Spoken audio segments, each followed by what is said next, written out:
Hello everyone, I am Sunny your physics teacher. Welcome back to my YouTube channel.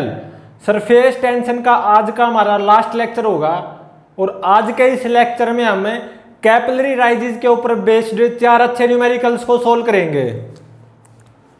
तो देखो first numerical में क्या given है, acceleration due to gravity की value near the surface of earth 10 metre per second square given है।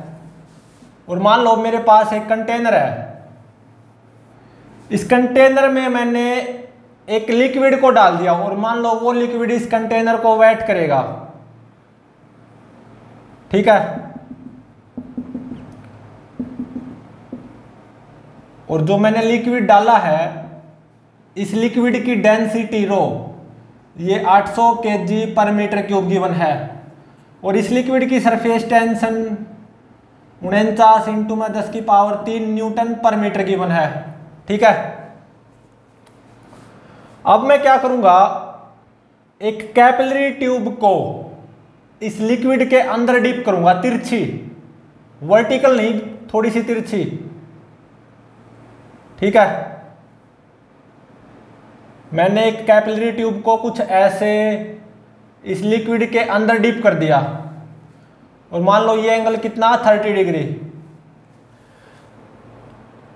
और देखो ऐसा गिवन है, ये लिक्विड इस कैपिलरी ट्यूब को भी वेट करेगा, तो सीधी सी बात है लिक्विड राइज होगा इस कैपिलरी ट्यूब में, ठीक है। और ऐसा गिवन है यहां पे, angle of contact for this liquid and this capillary tube pair, वो 0 डिग्री गिवन है angle of contact. Capillary tube किससे मिलके बनती है, अक्सर जनरली ग्लास से बनती है ना कैपिलरी ट्यूब, ठीक है। तो इस लिक्विड और उस ग्लास के पेयर के लिए angle of contact 0 degree given है। तो एक तरह से अगर मैं यहां पे इस पॉइंट ऑफ कॉन्टैक्ट पे अगर मैं टेंजेंट ड्रॉ करूं इस कैपिलरी ट्यूब पे, वो ऐसे आएगी और angle of contact 0 degree given है। तो इसका मतलब देखो, अगर मैं इसी पॉइंट ऑफ कॉन्टैक्ट पे इस कर्व्ड लिक्विड सरफेस पे टेंजेंट ड्रॉ करूंगा, वो भी ऐसे ही आनी चाहिए, तभी तो एंगल ऑफ कॉन्टैक्ट 0 डिग्री आएगा। और क्या गिवन है, इस कैपिलरी ट्यूब की जो रेडियस है ना, स्मॉल r, वो 1 मिलीमीटर गिवन है, ठीक है। तो अब फाइंड आउट क्या करना है, ये जो मेरा लिक्विड राइज हुआ ना इस कैपिलरी ट्यूब के अंदर, तो इस कैपिलरी ट्यूब के अंदर इस लिक्विड की लंबाई L ये फाइंड आउट करनी है। और मान लो ये हाइट आएगी h, ठीक है। तो ये L फाइंड आउट करना है। इसके लिए 4 ऑप्शंस अवेलेबल हैं, 1.45 सेंटीमीटर, 2.45 सेंटीमीटर, 3.45 सेंटीमीटर, 4.45 सेंटीमीटर। अब इसको सोल्व करते हैं। तो देखो हमने प्रीवियस लेक्चर में पढ़ा था, जो राइज ऑफ लिक्विड होता है ना इन कैपिलरी ट्यूब, वो जो हाइट आई थी h, वो वर्टिकल हाइट आई थी। वो जो फॉर्मूला था ना 2t cos थीटा बाय में रो जी स्मॉल r, ये जो h थी ना ये वर्टिकल हाइट आई थी, ठीक है। मतलब ये वर्टिकल हाइट। तो अगर ये मेरी कैपिलरी ट्यूब वर्टिकल होती तो ये L h के बराबर हो जाता, सही बात है। लेकिन अब ये मेरी जो कैपिलरी ट्यूब है ना थोड़ी सी तिरछी है, ये एंगल कितना, 30 डिग्री। तो लिक्विड तो राइज अब भी होगा इस कैपिलरी ट्यूब में, बिल्कुल। तो लिक्विड की लंबाई in this capillary tube L वो फाइंड आउट करनी है। और जो लिक्विड की जो हाइट आई है ना, vertical height from the surface of liquid, वो h। और ये जो फॉर्मूला आया था ना, ये वर्टिकल हाइट का ही फॉर्मूला होता है, ठीक है। तो देखो इस राइट एंगल ट्रायंगल से sin 30 वो 1/2 ये कितना हो जाएगा, perpendicular h divided by this hypotenuse l। तो यहां से l ये कितनी आ गई 2h। तो अगर मेरे को h पता चल जाए ना तो l h का डबल हो जाएगा 2h, सही बात है। और ये जो h फॉर्मूला ड्राइव किया था ना हमने प्रीवियस लेक्चर में, ये वर्टिकल हाइट का था, ठीक है। तो यहां पे ये वर्टिकल हाइट h ये क्या हो जाएगी इस फॉर्मूले से 2t कितना 49 इंटू में 10 की पावर -3 थीटा 0 डिग्री कोस 0 कितना होता 1 बाय में rho 800 g 10 small r radius of capillary tube in metre वो कितनी हो जाएगी 10 की पावर -3 मीटर। तो ये मीटर में आएगा क्योंकि SI सिस्टम में काम किया ना हमने। और ये कितना मीटर आएगा 0.01225 मीटर। तो जब आप इसको सेंटीमीटर में कन्वर्ट करोगे 100 से मल्टीप्लाई करोगे तो ये कितना हो जाएगा 1.225 सेंटीमीटर। तो L कितना हो जाएगा 2h। तो 2 इंटू में 1.225 इतना सेंटीमीटर। और ये कितना आएगा 2.45 सेंटीमीटर। ये मेरा आंसर हो गया। Hence option B is correct, ठीक है। तो अब देखो सेकंड न्यूमेरिकल में क्या गिवन है। ये अच्छा टेक्निकल न्यूमेरिकल है। Second numerical acceleration due to gravity की value near the surface of earth g given है। और देखो क्या गिवन है सेकंड न्यूमेरिकल में।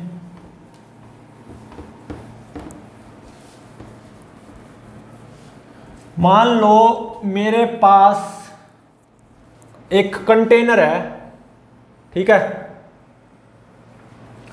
इस कंटेनर में मैंने कोई लिक्विड डाल दिया, ठीक है। और मान लो वो लिक्विड इस कंटेनर को वेट करेगा तो कुछ ऐसी हालत हो जाएगी लिक्विड की, बिल्कुल सही है। तो इस लिक्विड की जो डेंसिटी है वो मान लो रो है, सरफेस टेंशन कैपिटल T है, ठीक है। तो अब देखो मैंने क्या किया, एक कैपिलरी ट्यूब को डिप कर दिया इस लिक्विड में, ठीक है। और कैपिलरी ट्यूब जनरली ग्लास से बनती है। और ऐसा गिवन है कि ये लिक्विड कैपिलरी ट्यूब को वेट करेगा, तो ये लिक्विड राइज भी होगा इस कैपिलरी ट्यूब में, ठीक है।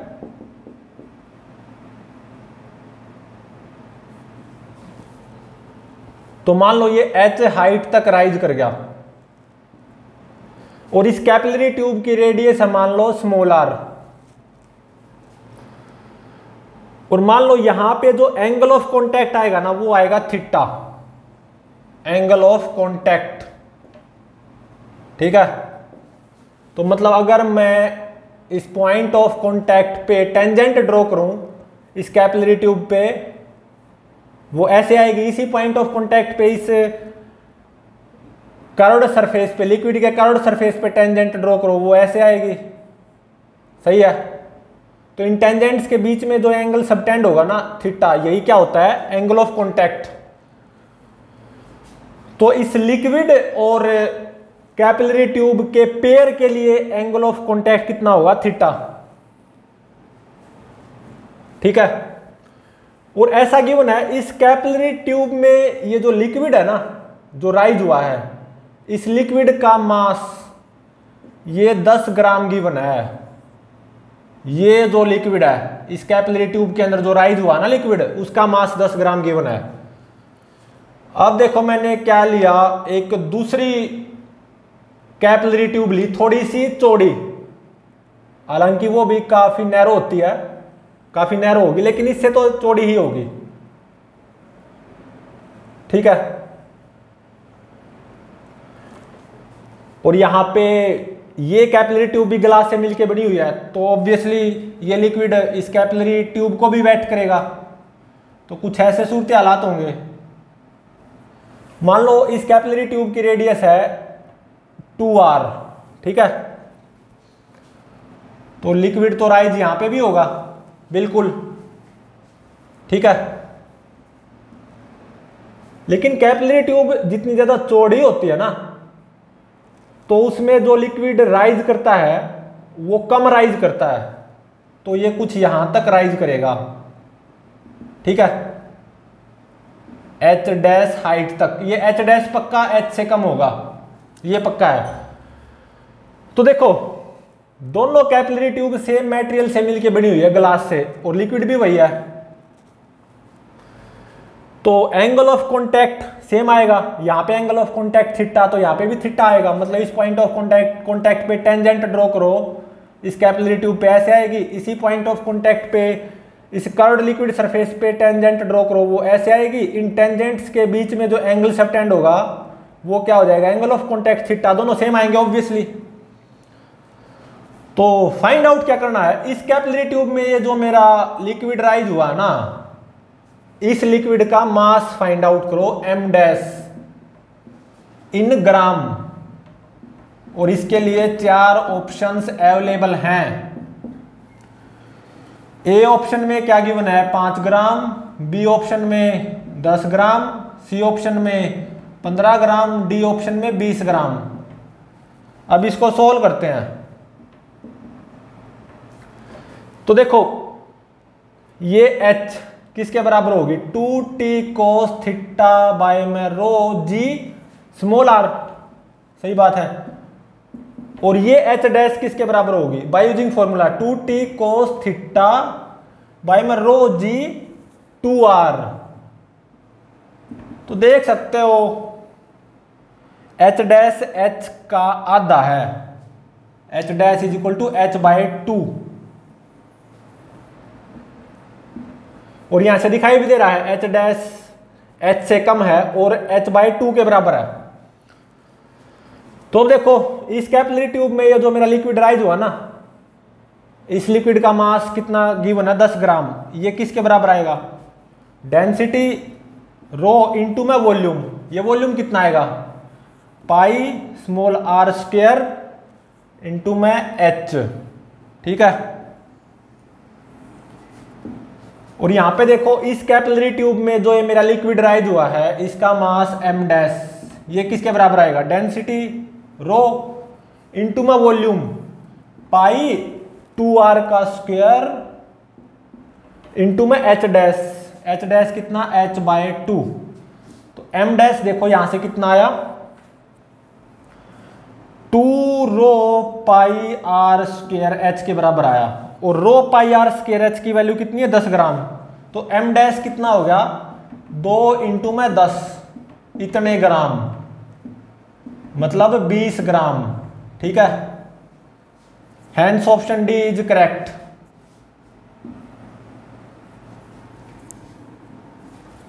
तो अब देखो थर्ड न्यूमेरिकल में क्या गिवन है,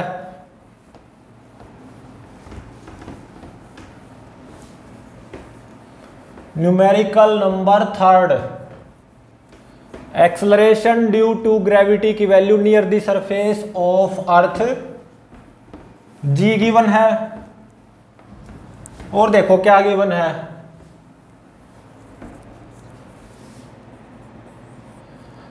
मान लो मेरे पास ये कोई कंटेनर है, ठीक है, इस कंटेनर में मैंने लिक्विड को भर दिया, और मान लो वो लिक्विड इस कंटेनर को वेट करेगा, तो कुछ ऐसे सूरत हालात होंगे, बिल्कुल सही है।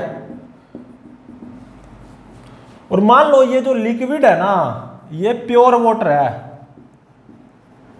जिसकी डेंसिटी रो है और सरफेस टेंशन कैपिटल T, ठीक है।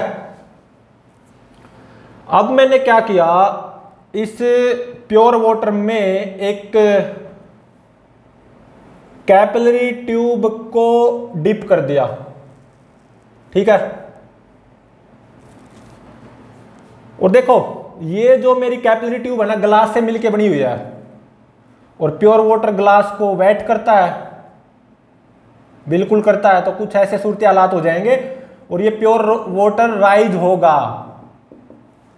और मान लो मैंने ऐसा पाया कि ये h हाइट तक राइज हुआ, ठीक है, h हाइट तक राइज हुआ, मैंने ऐसा पाया। और मान लो इस कैपिलरी ट्यूब की जो रेडियस है वो है स्मॉल r। और देखो प्योर वाटर और ग्लास के पेयर के लिए एंगल ऑफ कॉन्टैक्ट थीटा वो कितना होता है 0 डिग्री। तो मतलब अगर मैं इस पॉइंट ऑफ कॉन्टैक्ट पे अगर मैं टेंजेंट ड्रॉ करूं, किस पे, इस कैपिलरी ट्यूब पे, वो ऐसे आएगी ऑब्वियसली इनसाइड लिक्विड। और अगर मैं इसी पॉइंट ऑफ कॉन्टैक्ट पे टेंजेंट ड्रॉ करूं, किस पे, इस प्योर वाटर सरफेस पे, वो भी ऐसे ही आएगी क्योंकि एंगल ऑफ कॉन्टैक्ट 0 तो तभी होगा ना, ठीक है। तो मतलब अगर मैं इसको ऐसे डॉटेड बढ़ाऊं, इसको पूरा इमेजिनरी स्फीयर बनाऊं, तो ये कुछ ऐसा बनेगा, ठीक है। तो अब देखो मैंने क्या किया, एक दूसरी कैपिलरी ट्यूब ली इनसफिशिएंट लेंथ की, मतलब इस कैपिलरी ट्यूब की जो लंबाई है वो इनसफिशिएंट है। मतलब एक तरह से इस कैपिलरी ट्यूब की जो हाइट है ना from the surface of pure water वो h से कम है। और ये मान लो कितनी है h/2, ठीक है, और r ही रेडियस की है, ठीक है, या इसकी रेडियस भी r है, दोनों कैपिलरी ट्यूब की रेडियस सेम है r। लेकिन फर्क ये है, ये जो मेरी कैपिलरी ट्यूब है, इस कैपिलरी ट्यूब को क्या बोला जाएगा, capillary tube of insufficient length. और दोनों सेम मटेरियल से मिलके बनी हुई है, ग्लास से। तो प्योर वाटर तो ग्लास को वेट करेगा, तो कुछ ऐसी हालत हो जाएगी और वाटर राइज करेगा, प्योर वाटर राइज करेगा। अब देखो ये तो h/2 ऊपर तक ही है कैपिलरी ट्यूब, तो h/2 हाइट तक राइज करेगा, ठीक है।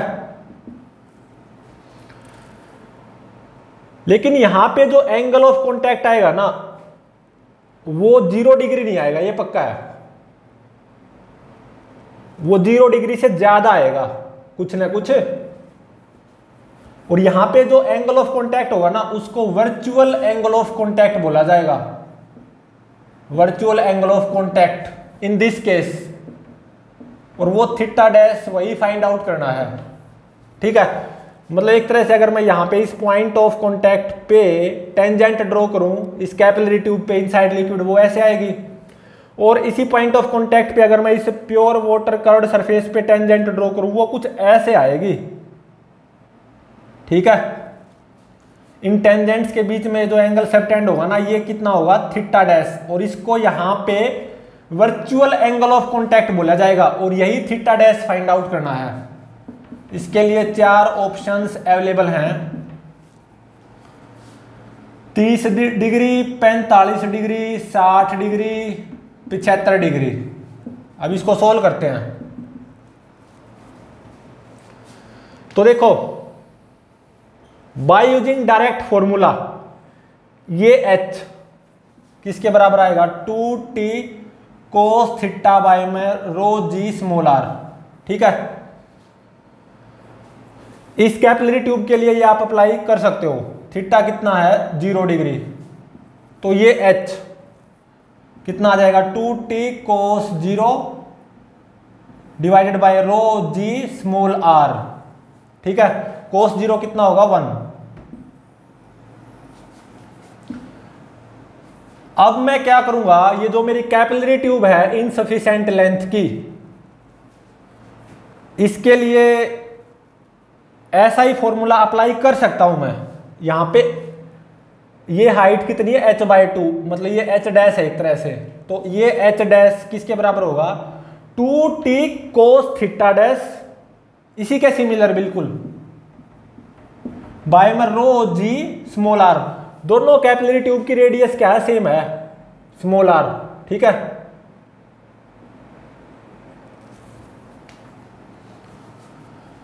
तो अब देखो 2T by rho ji small R की वैल्यू कितनी, H,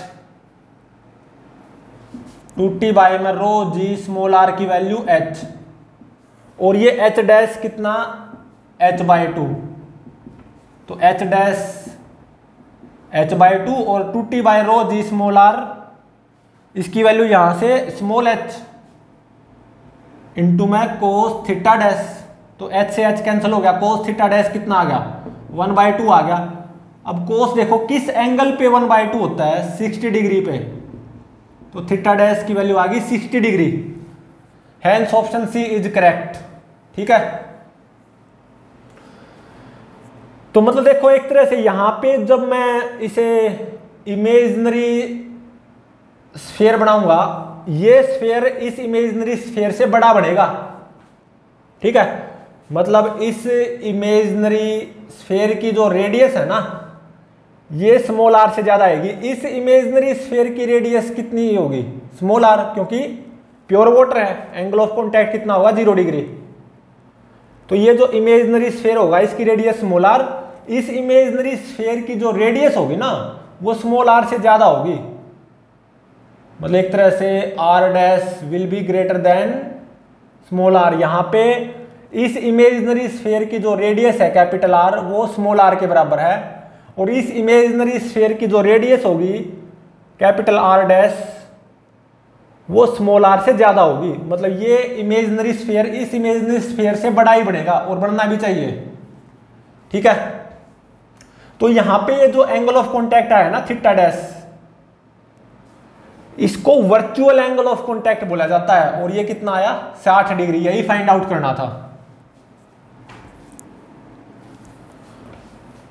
तो अब देखो नेक्स्ट न्यूमेरिकल, बिल्कुल ऐसा ही न्यूमेरिकल है, बस उसमें न्यूमेरिकल वैल्यूज गिवन होंगी।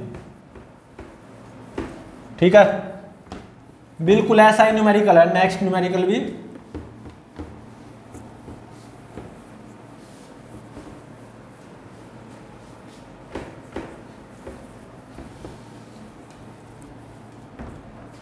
फोर्थ न्यूमेरिकल, आज का last numerical, acceleration due to gravity near the surface of earth g. और मान लो ये मेरे पास कोई कंटेनर है, इस कंटेनर में मैंने प्योर वाटर को डाल दिया, और मान लो ये प्योर वाटर इस कंटेनर को वेट करेगा, तो कुछ ऐसी हालत हो जाएगी। ये क्या है, प्योर वाटर, जिसकी डेंसिटी रो और सरफेस टेंशन कैपिटल टी। अब मैंने क्या किया, एक कैपिलरी ट्यूब को डिप कर दिया इस प्योर वाटर में। ठीक है, और कैपिलरी ट्यूब किससे मिलके बनी होती है, अक्सर ग्लास से बनती है, और प्योर वाटर तो ग्लास को वेट करेगा, तो कुछ ऐसी हालत होगी। ठीक है, और ये प्योर वाटर राइज करेगा, और मान लो मैंने ऐसा पाया कि ये कितनी हाइट तक राइज किया, 8 सेंटीमीटर हाइट तक। ठीक है, और देखो ये मेरी कैपिलरी ट्यूब ग्लास से मिलके बनी हुई है, और प्योर वाटर ग्लास को वेट करता है, इसीलिए तो ये प्योर वाटर राइज हुआ, और मैंने ऐसा पाया 8 सेंटीमीटर तक राइज हुआ। तो देखो प्योर वाटर और ग्लास के पेयर के लिए एंगल ऑफ कॉन्टैक्ट थीटा वो कितना होता है, 0 डिग्री। इसको तो बस याद ही रखना हमेशा, प्योर वाटर और ग्लास के पेयर के लिए एंगल ऑफ कॉन्टैक्ट कितना होता है, 0 डिग्री। मतलब अगर मैं यहाँ पे इस पॉइंट ऑफ कॉन्टैक्ट पे टेंजेंट ड्रॉ करूँ इस कैपिलरी ट्यूब पे, वो ऐसे आएगी इनसाइड लिक्विड, और देखो एंगल ऑफ कॉन्टैक्ट 0 डिग्री है ना, और होता भी है प्योर वाटर और ग्लास के पेयर के लिए एंगल ऑफ कॉन्टैक्ट 0। तो अगर मैं इस पॉइंट ऑफ कॉन्टैक्ट पे टेंजेंट ड्रॉ करूं इस प्योर वाटर कर्व्ड सरफेस पे, वो ऐसे ही आएगी, तभी तो एंगल ऑफ कॉन्टैक्ट 0 डिग्री आएगा। और मान लो इसकी रेडियस है स्मॉल आर कैपिलरी ट्यूब की। ठीक है, तो अगर मैं इस कर्व्ड सरफेस को डॉटेड करके आगे बढ़ाऊं, तो ये इमेजिनरी स्फीयर बन जाएगा कंप्लीट, जिसकी जो रेडियस होगी ना कैपिटल आर, वो स्मॉल आर के बराबर ही होगी, क्योंकि एंगल ऑफ कॉन्टैक्ट 0 डिग्री है ना। ठीक है, capital R will be equal to small R. और अब देखो मैंने क्या किया, एक दूसरी कैपिलरी ट्यूब ली, स्मॉल आर रेडियस की ही। ठीक है, लेकिन इस कैपिलरी ट्यूब की height from the surface of pure water H dash ये 8 सेंटीमीटर से कम है, और ये इन रियलिटी 6 सेंटीमीटर है। और ये कैपिलरी ट्यूब भी ग्लास से बनी हुई है। ठीक है, और इस कैपिलरी ट्यूब की जो रेडियस है वो भी स्मॉल आर है। ठीक है, तो मैंने यहां पे ये जो कैपिलरी ट्यूब ली है ना, ये कैपिलरी ट्यूब इनसफिशिएंट लेंथ की है, क्योंकि इस कैपिलरी ट्यूब की जो हाइट है ना from the surface of pure water वो 8 सेंटीमीटर से कम है ना, 6 सेंटीमीटर 8 सेंटीमीटर से कम है। तो ये जो मेरी कैपिलरी ट्यूब होगी ना, ये इनसफिशिएंट लेंथ की होगी। ठीक है, और ये कैपिलरी ट्यूब भी ग्लास से बनी हुई है, तो प्योर वाटर ग्लास को वेट करेगा तो कुछ ऐसी हालत हो जाएगी, और यहां पे प्योर वाटर राइज करेगा और बिल्कुल यहां तक राइज कर जाएगा। ठीक है, बिल्कुल करेगा। लेकिन यहां पे जो एंगल ऑफ कॉन्टैक्ट आएगा ना थीटा डैश, वो वर्चुअल एंगल ऑफ कॉन्टैक्ट होगा, जो कि फाइंड आउट भी करना है। Virtual angle of contact theta dash वो फाइंड आउट करो, और ये थीटा डैश पक्का 0 डिग्री से ज्यादा आएगा, ये बिल्कुल पक्का है। ठीक है, तो अगर मैं इस पॉइंट ऑफ कॉन्टैक्ट पे टेंजेंट ड्रॉ करूं इस कैपिलरी ट्यूब पे इनसाइड लिक्विड, वो ऐसे आएगी। इसी पॉइंट ऑफ कॉन्टैक्ट पे अगर मैं टेंजेंट ड्रॉ करूं इस प्योर वाटर के कर्व्ड सरफेस पे, वो ऐसे आएगी। और इन दो टेंजेंट्स के बीच में जो एंगल होगा ना, यही वर्चुअल एंगल ऑफ कॉन्टैक्ट होगा थीटा डैश, जो कि फाइंड आउट भी करना है। और ये थीटा डैश 0 डिग्री से ज्यादा आएगा पक्का। और थीटा डैश जो virtual angle of contact find out करना है, इसके लिए 4 ऑप्शंस अवेलेबल हैं। क्या क्या ऑप्शंस अवेलेबल हैं? 31.4 डिग्री, 41.4 डिग्री, 51.4 डिग्री, 61.4 डिग्री। अब इसको सोल्व करते हैं। तो देखो ये हाइट h ये 8 सेंटीमीटर की बना, और ये ध्यान रहे ये जो मेरी कैपिलरी ट्यूब है ना, इसकी लेंथ काफी है। और मैंने ऐसा पाया इस कैपिलरी ट्यूब में जो प्योर वाटर राइज हुआ ना, ये 8 सेंटीमीटर हाइट तक हुआ। ये जो मेरी कैपिलरी ट्यूब है इसकी लेंथ इनसफिशिएंट है। इनफैक्ट इस कैपिलरी ट्यूब की जो हाइट है from the surface of pure water वो 6 सेंटीमीटर है। लिक्विड यहां पे भी राइज होगा, ये प्योर वाटर बिल्कुल राइज होगा, और ये बिल्कुल ऊपर तक राइज होगा। और ये ऐसा भी नहीं होगा कि ये यहां पे ऊपर तक राइज हो गया और ऐसे साइड में से गिर जाएगा, ऐसा भी नहीं होगा। ठीक है, यहां पे बिल्कुल ऊपर तक राइज होगा मेरा प्योर वाटर। साइड में से क्यों नहीं गिरेगा, उसके पीछे का रीजन ये है क्योंकि ऊपर और कैपिलरी ट्यूब अवेलेबल ही नहीं है। ठीक है, तो यहां तक बस राइज होगा कंप्लीटली, बिल्कुल यहां तक राइज हो जाएगा। तो अब डायरेक्ट फॉर्मूले का यूज करो, H is equal to 2t cos theta by में रो जी स्मॉल r।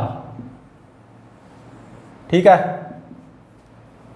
तो यहां पे h कितना 8 centimetre, 2t cos theta, theta कितना real angle of contact 0 degree, तो cos 0 1 बाय में रो जी स्मॉल r। ठीक है, अब इस कैपिलरी ट्यूब के लिए बिल्कुल ऐसे ही फॉर्मूले को हम यूज कर सकते हैं। क्या H dash is equal to 2t cos theta की जगह थीटा डैश हो जाएगा बस, बाय में रो जी स्मॉल आर, दोनों कैपिलरी ट्यूब की रेडियस सेम है। ठीक है, तो एच डैश कितना अच्छा है 2t बाई में रो जी स्मॉल आर, ये कितना आया 8 इंटू में कोस थीटा डैश, तो कोस थीटा डैश ये कितना आ गया 6 बाई में 8, तो ये 3/4 आ गया। थीटा डैश कितना आ गया कोस इनवर्स 3/4, तो कोस इनवर्स 3/4 ये कितना होता है 41.4 डिग्री। तो यहाँ पे ये वर्चुअल एंगल ऑफ कॉन्टैक्ट निकला है theta dash 41.4 degree, hence option B is correct. बोला था ना मैंने थीटा डैश थीटा से ज्यादा मिलेगा, थीटा 0 डिग्री क्योंकि प्योर वाटर है। और यहाँ पे इस कैपिलरी ट्यूब की लंबाई काफी है, ऊपर तक है। हाँ ये जरूर है, इस कैपिलरी ट्यूब में 8 सेंटीमीटर तक प्योर वाटर राइज हुआ है। अब मैंने दूसरी जो कैपिलरी ट्यूब ली है आर रेडियस की ही ली, लेकिन इनसफिशिएंट लेंथ की ली। इस कैपिलरी ट्यूब की जो हाइट है from the surface of pure water वो 6 सेंटीमीटर ही है, तो प्योर वाटर राइज करेगा बिल्कुल 6 सेंटीमीटर, बिल्कुल ऊपर तक राइज कर जाएगा और साइड में से भी नहीं गिरेगा। क्यों नहीं गिरेगा? क्योंकि और ऊपर इसके और ऊपर कैपिलरी ट्यूब अवेलेबल है ही नहीं। ठीक है, कैपिलरी ट्यूब के अंदर लिक्विड राइज क्यों करता है इसका पता होना चाहिए। Due to excess of adhesive force between liquid molecule and capillary tube molecule. Adhesive force of attraction between liquid molecule and capillary tube molecule वो ज्यादा होता है as compare to cohesive force of attraction between liquid molecules. इसीलिए तो मेरा liquid rise करता है capillary tube में। ठीक है, हाँ और ये भी है कि ये जो कैपिलरी ट्यूब्स होती है ना बहुत पतली होती हैं, इनकी रेडियस बहुत ही ज्यादा कम होती है, बहुत बहुत बहुत कम होती है। और देखो यहां पे अगर मैं इसको डॉटेड आगे बढ़ाऊं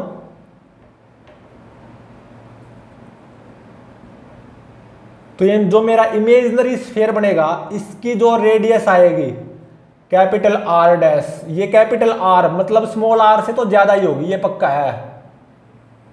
ठीक है, मतलब ये जो इमेजिनरी स्फीयर होगा इस इमेजिनरी स्फीयर से बड़ा होगा, जैसा कि दिखाई भी दे रहा है। ठीक है,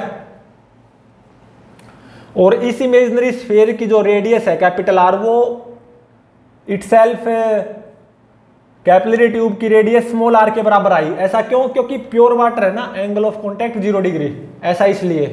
ठीक है, तो यहां पे ये मेरा virtual angle of contact theta dash ये कितना है 41.4 डिग्री। ठीक है, तो ये मेरा आंसर हो गया। तो नेक्स्ट लेक्चर से हम विस्कोसिटी चैप्टर को स्टार्ट करेंगे, तो प्लीज चैनल को लाइक शेयर और सब्सक्राइब जरूर करें।